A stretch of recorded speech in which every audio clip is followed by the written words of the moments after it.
from Southern Maryland's weather leader. This is a JB Weather Alert.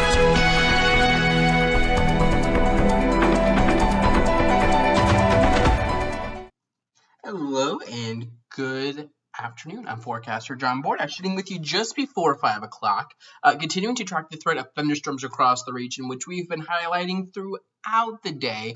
What I can let you know is if you want to have continuous access to radar and futurecast and be able to zoom in on your specific location, head over to jbweather.net/radar.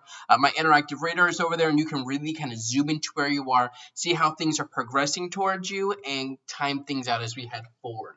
So let's get into this. We do have a couple of severe thunderstorm warnings and a flash flood warning in effect for parts of the region. So zooming in, I will first start with our southernmost warning. This is a severe thunderstorm warning. If this wants to load, there we go. A severe thunderstorm warning is here in this orange polygon. This includes southeastern parts of Charles County and northwestern parts of St. Mary's County until 5:45.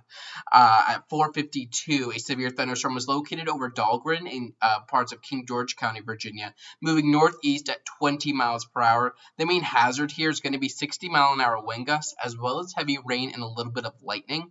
So some locations that are going to be impacted by this first storm include, but are not limited to, Waldorf, La Plata, Dahlgren, Nanjemoyne Creek, Popes Creek, Howling Point, Port Tobacco River, Golden Beach, St. Charles, Wicomico, Hughesville, Mechanicsville, Charlotte Hall, Cobb Island, Bryantown, Benedict, Rock Point, Port Tobacco Village, Issue, and Tompkinsville.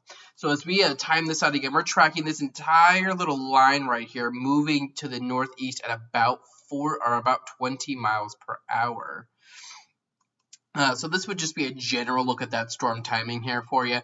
Again, we're generally pushing this through along the Wicomico River here and kind of straddling the Charles County, St. Mary's County line here over the next half hour to an hour or so. So any of these areas here, really from about 301 to about Mechanicsville and Chaptico, that's really going to be your region that we're watching here over the next 45 minutes or so. The storm is not nearly as strong as it was just as the storms were just earlier this week on Tuesday. I'm not seeing evidence of 70 mile an hour winds or anything like that. We're really talking kind of marginally severe. Pretty strong though. Wind gusts potentially upwards of 60 miles an hour could be possible. We're not really looking at a hail threat with this, but heavy rain is going to be possible. Coming up north now, we do have another severe thunderstorm warning. This one's in effect until 5:30 for southern parts of Anne Arundel County. This is from Annapolis down towards about Tracy's Landing, and this includes Lothian, Harwood, Shadyside, Mayo, Highland Beach, Edgewater. Again, this goes until 5:30. At 5:40, a severe thunderstorm was located over London Town or near Mayo, moving southeast at only 5 miles per hour. So that's really going to increase that flooding threat with this northernmost storm. This southern storm isn't moving too fast. It's taken it about 2 or 3 hours to get from about the Richmond area to just now getting to the Potomac River. But the storm is still moving, where this northern storm up here in Annapolis has not really moved. If I show you a radar loop here, we'll take this here over the last 3 hours or so. Let's load this up. You can see just how slowly this northern storm is moving. It's just kind of sitting over the same area, where this southern storm has worked from the Richmond area here and now is moving up into parts of our region. We, again, have been highlighting this almost all day. And then there are going to be additional storms that have the potential to fire up to the west, and those are going to try to move through here over the next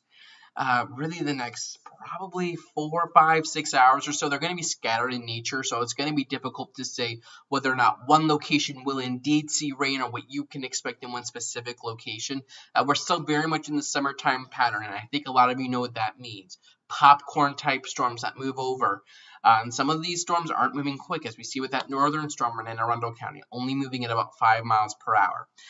So just be aware, and I'm not sure I would necessarily cancel outdoor plans, but if you are in a warned area, you need to be ready to take cover and move indoors as quickly as possible. And I would definitely have a plan B just ready if one of these storms do move on over. And I do think we will continue to see additional storms fire throughout the afternoon and evening, probably lingering through about 9, 10, 11 o'clock tonight. Not everyone's going to see heavy rain. Not everyone's going to see a storm. We're all going to see differing weather, and it's going to be hard to pinpoint that down in advance. We just kind of have to see how things start to evolve. So stay tuned, stay safe. Again, you can always access radar and futurecast online at jbweather.net/radar. That really does allow you to kind of investigate these storms yourself and time them out for what you can expect in your specific location. In the meantime, I'm Forecaster John Bordash. If we get any new warnings, I'll be back here with you live to continue to cover them. Otherwise, you can find my updates on Facebook, Twitter, and the website. In the meantime, I'm Forecaster John Bordash. Have a nice and safe one, and keep it tuned here to JB Weather for the latest. Check the forecast anytime online at jbweather.net.